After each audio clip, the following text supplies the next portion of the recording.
Selam dostlar. Бүгін біз мына видеода домалақ салып, сол домалаққа анимация қолданамыз. Бұл домалақты салу үшін бізге керек pen tool. Осы pen tool'ды таңдап, ellipse tool таңдаймыз. Ellipse tool таңдағаннан кейін бізге керек, мысалы, осындай бір ellipse суретін саламыз. Бізде мына жерде эффект контролсы шейповый слой пайда болады. Осы шейповый слойды пайда болғаннан кейін, мысалы, маған керек осы түсті емес, маған керек сыртқы обводка салыну керек. Үшіншіден обводканың рамкасының түсін таңдаймыз.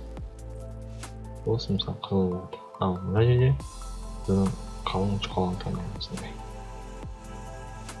Мысалы, содан кейін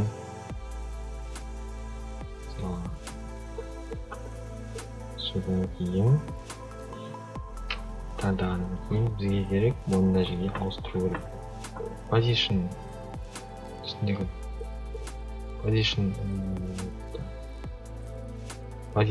мысалы қозғалта аламыз. Мына position'ды мысалы қозғалта аламыз. Осыны төмен жоғарғы астыға.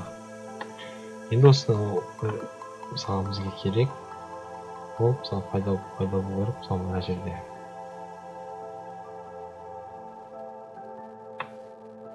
Жерде пайда болу керек, осы үшін сөзі мысалы. Енді осыған анимация қолданамыз. Эффект контрол құрылымда біз керек clock wipe.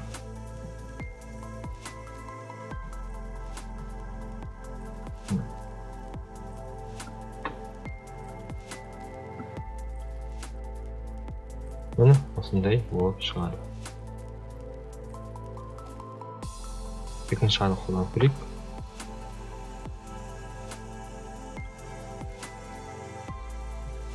Міне